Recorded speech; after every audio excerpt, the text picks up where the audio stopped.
got some news right before NFL free agency kicks off. Monday, tampering period begins. Wednesday, officially opens things up. But Derek Carr and the New Orleans Saints have agreed to a restructured contract. This move will clear up about $30 million in cap space. If this does end up being a full restructure, it'll clear up $30.9 million, meaning the Saints are almost cap compliant. At the time of filming this video, Saturday, March 8th, 5:21 p.m., we do not know whether or not it is a full restructure. I will update the comment section to let you guys know. But really quickly, I want you to get down in the comment section and share your thoughts. Are you happy about this? Are you glad Derek Carr is back? Do you wish the Saints just ate the money and cut him? What do you think about the Saints quarterback situation right now? Let me know in the comment section. So we want to discuss the exact report coming in from Mike Garafolo. It basically lays out that after multiple options and multiple conversations, the Saints and Derek Carr are expected to convert most of the money into a signing bonus for salary cap purposes.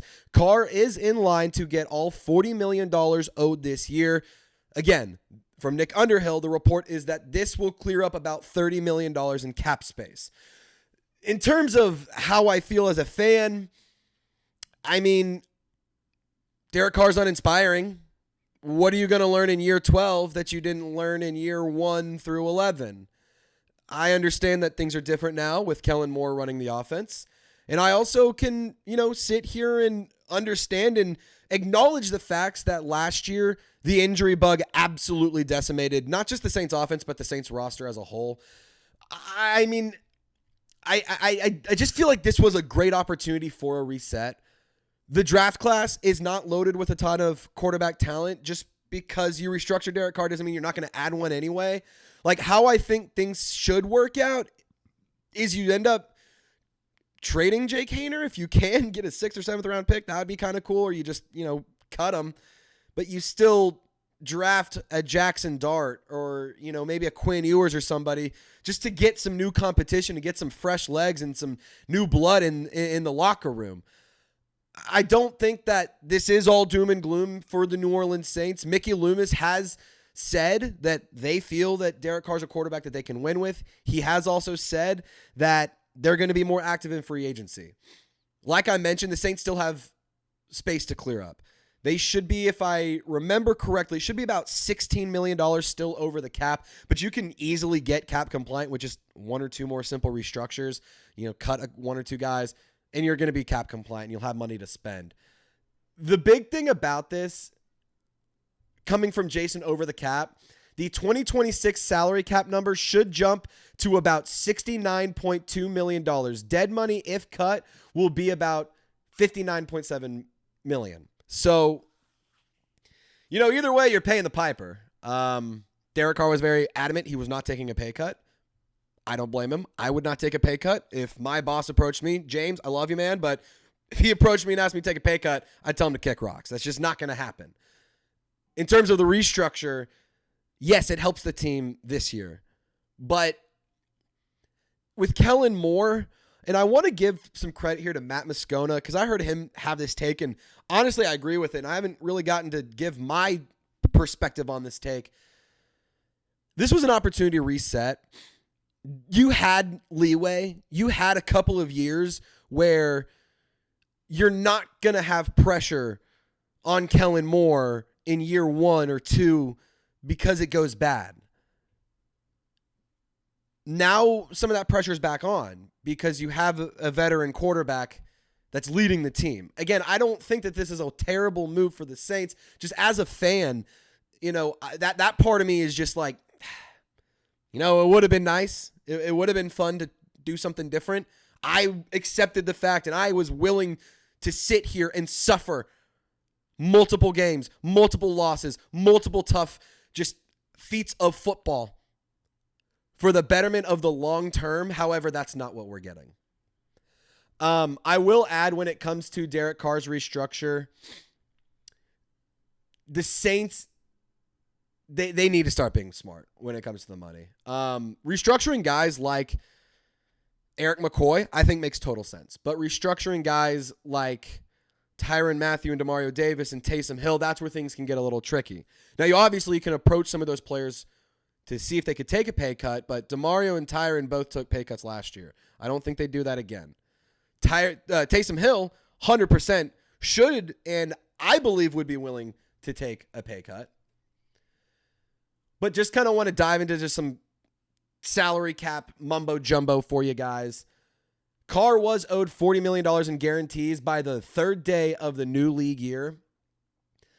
$30 million of it is his base salary and $10 is being a roster bonus. So that does spread out the money a little bit. I mean, not really, but for cap compliance purposes, it makes you get closer to that number. I will add, please feel free to subscribe, and I encourage you to subscribe to the channel. We're going to be going live during NFL free agency. If there's any big signings, if there's any trades that the Saints make, we're going live as soon as possible, and we're going to break it down and discuss it. On top of that, we're also going to let you guys know through short-form content what teams are interested in, possibly pursuing Saints players. What players are the Saints interested in pursuing, and who is rumored to be around the New Orleans this upcoming season. There's a lot to discuss this year. This team has a lot of changes despite no change in quarterback, no change in general manager. This is a new look team from a leadership and coaching standpoint. So you should see new football and new things coming along. So I highly encourage you to subscribe. New era of Saints football. Again, I know Derek Carr is still around and it's frustrating, but hey, no better place to get Saints news and feel the Saints feelings than from a diehard Saints fan. Am I right? So let's just kind of round things out and just give you some final thoughts here. I don't want this to be perceived as an I dislike Derek Carr video. I don't want people to watch this. I'm sure a lot of people have already clicked out and shared their thoughts in the comment section or taken this to Twitter or clipped it, whatever. For those of you who stick around and listen to this part, I don't hate Derek Carr. I don't dislike Derek Carr. I think he's a fine football player. And I think he's an average football player. I think he is aggressively average. And that's okay.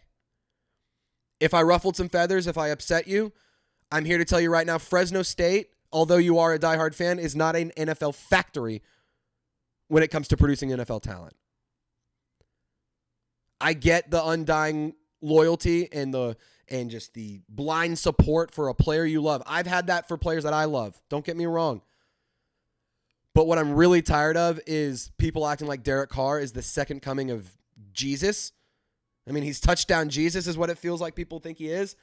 He's not. Derek Carr is not going to be a guy who elevates a team. A team will elevate Derek Carr. So for Derek Carr, I want to see him prove me wrong. Elevate this roster. Build around him in the draft. Get some new weapons. A Tyler Warren, a Tet McMillan, an Ashton Jeanty. Any of those would be great options.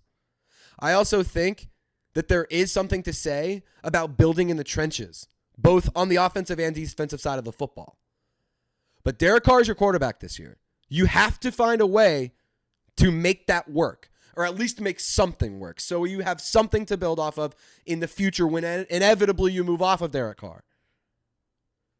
I want to see this team be smarter. I want to see this team bring in good talent at a fair and reasonable price. And I want to see Kellen Moore make Derek Carr a good quarterback. Because, I mean, I'm just going to sit here and say this. If the Saints win the NFC South, if the Saints go and win a couple playoff games, if they're playing into January, none of us are going to complain that Derek Carr is the quarterback. None of us are going to complain about who's catching the football. None of us are going to complain about who's calling the plays. That changes when you start losing. So for Derek Carr, that first 2 weeks that we had this past year, I'm going to need that times 8.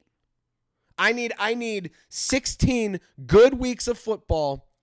I need 17 good weeks of football. I need 18 good weeks of football. I need 19, 20. I need football going into January. I'm tired of not making the playoffs. I'm tired of being a laughingstock of the league, and I'm tired of mediocrity. Derek Carr is an average quarterback. He will not elevate a roster, and a roster will elevate him. Build the roster to elevate your quarterback. Because if all else fails, guess what? You have a roster that has some talent that you can build for the future, and you just have to add in your quarterback, and you make things that much easier. So those are just my thoughts.